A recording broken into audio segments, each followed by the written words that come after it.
Messenger একটা নির্লজ্জতম জায়গা, যেখানে শত শত ছেলে মেয়ে প্রতিনিয়ত তার ইমানটাকে নষ্ট করে ফেলছে।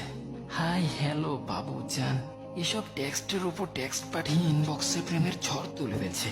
আর যদি অপর পাশের মানুষটি রিপ্লাই দিতে একটু লেট করে, তাহলে তো ব্যাস তার ছটফটানি কে দেখে, যাকে বলে ফেসবুক রোমিও। এর বিপরীতে যারা সিঙ্গেল আছে, তাদেরও চেষ্টার কোনো কমতি থাকে না। প্রতিদিন কাউকে না কাউকে মেসেজ দিতেই থাকে। সেও চায় তারও একজন গার্লফ্রেন্ড থাকুক, তাকে বাবু বলে ডাকুক। তিনিও আবার কাউকে জান বলে ডাকার খুব ইচ্ছে। প্লিজ স্টপ, এসব নোংরামি বন্ধ করুন। কারণ কোরআনে জিনার ব্যাপারে কঠিন থেকে কঠিনতম হুঙ্কার দেওয়া হয়েছে। আমি জানি না আপনি শুনেছেন কিনা, তবে আমার পক্ষ থেকে একবার শুনে যান। আউযু বিল্লাহি মিনাশ শাইতানির রাজিম। লা তাকরাবুজ জিনা, তোমরা জিনার ধারে কাছেও যেও না।